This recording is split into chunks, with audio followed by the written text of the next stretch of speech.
ఇక్కడ మ్యాప్ లో కనిపిస్తున్న ఈ చిన్న దీవి పేరు కచ్చాతీవు దీవి. భారత్ యొక్క రామేశ్వరానికి కేవలం 26 కిలోమీటర్ల దూరంలో ఈ దీవి ఉంటుంది. శ్రీలంక యొక్క జఫ్నా కింద చాలా స్ట్రాటజిక్ లొకేషన్ లో ఈ దీవిని మీరు చూడొచ్చు. రీసెంట్ గా Tamil Nadu BJP leader X IPS officer అయిన అన్నామలై వేసిన ఒక ఆర్టీఐ అంటే రైట్ టు ఇన్ఫర్మేషన్ అప్లికేషన్ కు సంబంధించిన ఒక రెస్పాన్స్ విడుదలయ్యి ఇంట్రెస్టింగ్ విషయాలను బయటపెట్టడం జరిగింది. కచ్చాతీవు దీవి మరొకసారి వివాదంగా మారింది. ఈ దీవి యొక్క స్ట్రాటజిక్ లొకేషన్ ఏంటి, ఈ దీవిని ఎందుకు శ్రీలంకకు ఇవ్వాల్సి వచ్చింది, ఈ దీవి యొక్క కల్చరల్ ఇంపార్టెన్స్ ఏంటి, ఇండియన్ క్రిస్టియన్స్ కు ఎందుకని ఇది పవిత్రమైనది, తమిళనాడు మత్స్యకారులకు ఎందుకని ఈ దీవి ముఖ్యమైనది, రాజకీయాలు కొంచెం సేపు పక్కన పెడితే ఇండియా అలయన్స్ లో ఉన్న తమిళనాడు చీఫ్ మినిస్టర్ అయిన స్టాలిన్ శ్రీలంక నుండి ఈ దీవిని వెనక్కి తీసుకోవాలి అని 2023లో మోడీ గారికి ఒక లేఖ రాయడం జరిగింది. ఈ దీవి అనేది తమిళుల హక్కు. ఈ దీవుల్లో ఉన్న చేపల కోసం ఎంతమంది తమిళ మత్స్యకారులు శ్రీలంక జైల్లో మగ్గిపోయారో తెలిస్తే ఆశ్చర్యపోతారు. ఈ దీవులను తిరిగి తీసుకునే టైం వచ్చేసింది.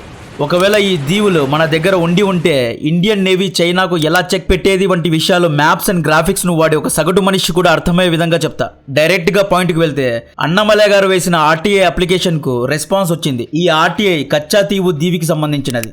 1948లో శ్రీలంకకు స్వాతంత్రం వచ్చింది. స్వాతంత్రం వచ్చిన తర్వాత నుండి శ్రీలంక ఈ కచ్చాతీవు దీవి మాదే అని క్లెయిమ్ చేస్తూ వచ్చింది.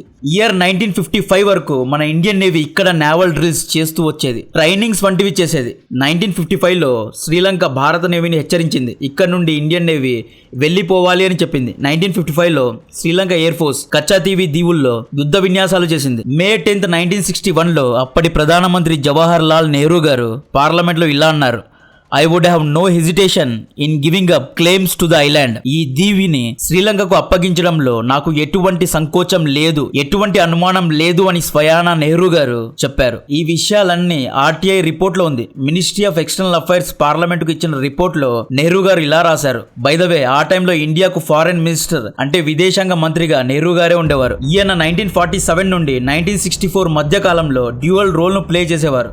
ప్రధానమంత్రి కమ్ విదేశాంగ మంత్రిగా ఉండేవారు. కచ్చాతీవి ఇష్యూ పరాయి దేశంతో అంటే శ్రీలంకతో ఉన్న గొడవ కాబట్టి ఈ ఇష్యూలో విదేశాంగ మంత్రి యొక్క పాత్ర కీలకమైనది. సో నెహ్రూ గారు ఏమని రాశారు అంటే, ఆ చిన్న దీవికి ఎటువంటి ప్రాముఖ్యత లేదు, పదే పదే పార్లమెంట్లో కచ్చాతీవు అనుకుంటూ ఉండొద్దండి అని నెహ్రూ గారు అన్నారు. 1970లో ఇందిరాగాంధీ గారు కూడా శ్రీలంకతో మంచి సంబంధాలు పెట్టుకోవాలి అనుకుంటే ఈ చిన్న దీవులను శ్రీలంకకు ఇవ్వడమే సబబు అన్నారు. కట్ చేస్తే జూన్ 26, 1974లో అప్పటి ప్రధానమంత్రి ఇందిరాగాంధీ గారు అప్పటి శ్రీలంక ప్రధాని సిరిమా ఆర్డి బందార్ నాయకే జాయింట్ అగ్రిమెంట్లో సైన్ చేసి కచ్చాతీవు ఐలాండ్స్ను శ్రీలంకకు అప్పగించడం జరిగింది. అప్పటి డిఎంకే పార్టీ చీఫ్ కరుణానిధి గారు శ్రీలంక తమిళల పైన ప్రేమతో ఎల్టీటీ సంస్థను బుజ్జగించడానికి ఇందిరాగాంధీ గారి పైన ఒత్తిడి పెట్టి ఈ దీవిని శ్రీలంకలో కలిపారు అంటారు. ఇదే ఆరోపణ అప్పట్లో జయలలిత గారు కూడా వేశారు. కానీ కరుణానిధి ఆరోపణను కొట్టిపడేశాడు. తాను ఎప్పుడూ ఈ నిర్ణయాన్ని సపోర్ట్ చేయలేదు అని కరుణానిధి చెప్పుకొచ్చారు. 1974లో ఈ దీవులు శ్రీలంకలో అఫీషియల్ గా కలిసిపోయాయి. 1976లో తమిళ మత్స్యకారులు కచ్చాతీవి దీవుల్లో ఫిషింగ్ చేసే రైట్స్ ను హక్కులను కోల్పోయారు. దీంతో తమిళ మత్స్యకారులు ప్రభుత్వానికి వ్యతిరేకంగా ప్రొటెస్టులు చేశారు. మన తమిళ మత్స్యకారులు ఎందుకని కచ్చాతీవి సముద్ర తీరంలో ఫిషింగ్ చేయకూడదు, సముద్రం అనేది న్యాచురల్ రిసోర్సెస్ కదా, మనం ఎందుకు అక్కడ ఫిషింగ్ చేయకూడదు అంటే దీనికి సమాధానం అన్క్లోజ్ ట్రీటీ. ఇది అంతర్జాతీయ సముద్ర తీర దేశాల మధ్య జరిగే ఒక ఒప్పందం. ఈ అగ్రిమెంట్ ఏమంటుంది అంటే, ఒక దేశం యొక్క సముద్ర ఒడ్డు నుండి అంటే సముద్ర తీరం నుండి 370 కిలోమీటర్ల దూరం వరకు ఎక్స్క్లూజివ్ ఎకనామిక్ జోన్ కిందకు వస్తుంది అంటుంది. ఈ 370 కిలోమీటర్స్ లోపల ఫిషింగ్ కానీ ఆయిల్ ఎక్స్ప్లోరేషన్ కానీ న్యాచురల్ రిసోర్సెస్ను వెలికితీసే హక్కు ఆ పర్టికులర్ దేశానికి మాత్రమే ఉంటుంది, వేరే దేశాలకు ఉండదు. ఇక్కడ గేమ్ అర్థమైందా? రామేశ్వరం నుండి కేవలం 26 కిలోమీటర్ల దూరంలో ఈ దీవి ఉంది. ఈ దీవి నుండి 370 కిలోమీటర్ల దూరం వరకు ఎవ్వరూ ఫిషింగ్ చేయలేరు. ఈ మ్యాప్లో చూడండి, మన మత్స్యకారులకు అసలు ఫిషింగ్ చేయడానికి స్థలమే లేదు. ఈ మొత్తం ఏరియా శ్రీలంక తన్నుకుపోయింది. కచ్చాతీవు దీవి యొక్క హైలైట్ ఏంటి అంటే, దీని యొక్క సముద్ర ఒడ్డున ఎక్కువ శాతం చేపలు దొరుకుతాయి. మంచి క్వాలిటీ ఉన్న చేపలు ఇక్కడే దొరుకుతాయి. ఈ దీవి శ్రీలంకలో కలిసిపోవడం వల్ల ఇక్కడ ఫిషింగ్ చేయడానికి వచ్చిన తమిళ మత్స్యకారులను శ్రీలంక పోలీసులు అరెస్ట్ చేసేవారు. మన ఫిషింగ్ వెజిల్స్ ను సీజ్ చేసేవారు. ఇక్కడ ఒక సింపుల్ లాజిక్ అప్లై చేస్తే, యాజ్ పర్ అన్క్లోజ్ ట్రీటీ భారత్ యొక్క సముద్ర తీరం నుండి 370 కిలోమీటర్ల దూరంలో ఉన్న ఏరియా మొత్తం మనదే అని అన్క్లోజ్ ట్రీటీ అంటోంది. ఈ లాజిక్ ప్రకారం మన రామేశ్వరం నుండి కేవలం 26 కిలోమీటర్ల దూరంలో కచ్చాతీవు దీవి ఉంది. ఇది మన ఎక్స్క్లూజివ్ ఎకనామిక్ జోన్ కిందకు వస్తుంది. లాజికలీ ఇది మనదే. అప్పటి ఫారెన్ సెక్రటరీ కె కృష్ణారావు ప్రభుత్వంతో ఇలా అన్నారు, ఈ కచ్చా తీవు దీవిని భారత్ లో కలుపుకోవడానికి మన దగ్గర లీగల్ రైట్స్ ఉన్నాయి అని చెప్పారు ఆయన. కానీ ఆయన మాట ఎవరూ వినలేదు. ఈ దీవి వల్ల ఎటువంటి ఉపయోగం లేదు అని శ్రీలంకకు ఇచ్చేశారు. కొంతమంది ఏమంటారు అంటే 1974లో ఇందిరాగాంధీ గారు స్మైలింగ్ బుద్ధ అనే న్యూక్లియర్ వెపన్ టెస్టింగ్ ఆపరేషన్ జరిపారు. ఈ ఆపరేషన్ తర్వాత ప్రపంచ వ్యాప్తంగా ఇండియా పైన నెగిటివిటీ పెరిగింది. ముఖ్యంగా వెస్ట్ దేశాల్లో, యుఎస్, కెనడా దేశాల్లో ఇండియా పైన నెగిటివిటీ పెరిగింది. ఇండియాను టార్గెట్ చేయసాగారు. యుఎన్ ద్వారా కూడా ప్రెషర్ ఉండేది. అప్పట్లో యునైటెడ్ నేషన్స్ జనరల్ అసెంబ్లీలో శ్రీలంక ప్రెసిడెంట్గా ఉండేది. సో శ్రీలంకను బుజ్జగించడానికి ఇందిరాగాంధీ గారు కచ్చా తీవు దీవిని శ్రీలంకకు ఇచ్చారు అని అంటున్నారు. ఎందుకంటే యుఎన్లో శ్రీలంక ప్రెసిడెంట్గా ఉంది. శ్రీలంకను బుజ్జగిస్తే మనకు ఇంటర్నేషనల్ ప్రెజర్ నుండి విముక్తి లభిస్తుంది. శ్రీలంక మనల్ని సపోర్ట్ చేస్తుంది. నాన్ అలైన్మెంట్కు శ్రీలంక సపోర్ట్ చేస్తుంది. కాబట్టే అప్పట్లో ఇందిరాగాంధీ గారు ఈ దీవిని శ్రీలంకకు రాసి ఇచ్చారు అంటున్నారు. అప్పట్లో ఇందిరాగాంధీ గారు ఈ దీవి వల్ల ఎవ్వరికీ యూజ్ లేదు అనుకున్నారు. బట్ ఇప్పుడు ఈ దీవి స్ట్రాటజికలీ చాలా ఇంపార్టెంట్. ఎందుకో తర్వాత చెప్తా.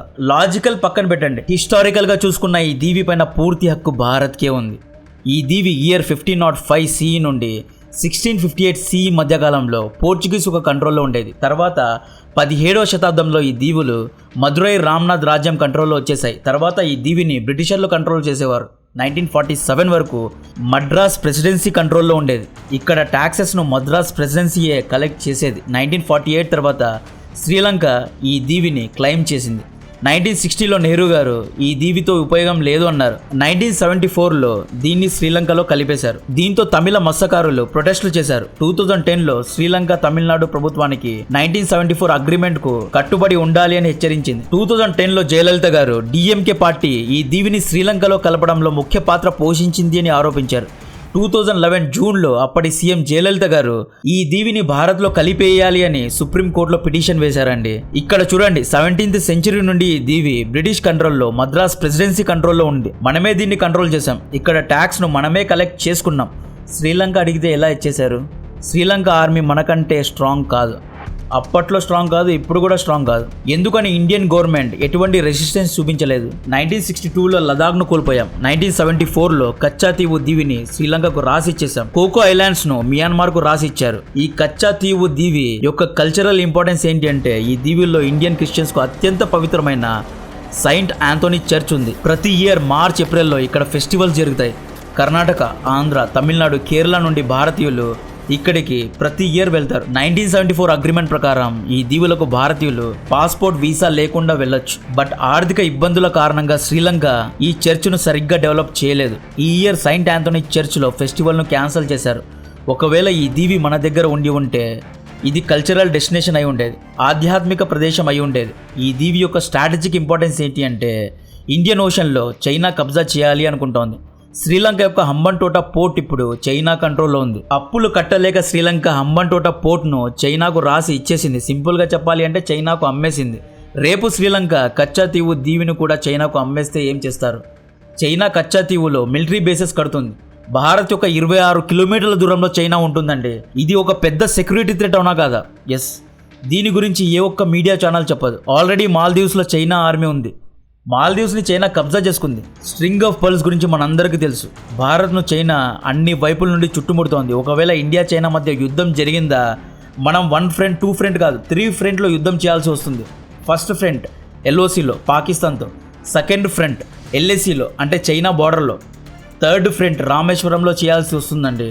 స్ట్రాటజిక్ టెరైన్, వ్యూహాత్మకమైన భూభాగం కారణంగా పెద్ద పెద్ద రాజ్యాలు యుద్ధాల్లో ఓడిపోయాయి. కచ్చా తీవు దీవిని ఇప్పుడు గనుక భారత్ వెనక్కి తీసుకోలేదా, కాంగ్రెస్ పార్టీ చేసిన తప్పు ఇప్పుడు బీజేపీ పార్టీ రిపీట్ చేసినట్లు అవుతుంది. మనం శ్రీలంకకు బిలియన్స్ ఆఫ్ డాలర్స్ అప్పుగా ఇస్తున్నాం. మ్యూచువల్ డైలాగ్తో, మ్యూచువల్ అగ్రిమెంట్ ద్వారా 1974 ట్రీటీని క్యాన్సిల్ చేసి స్ట్రాటజిక్ రీజన్స్ కారణంగా ఈ దీవిని భారత్లో మళ్ళీ కలిపేయాలి.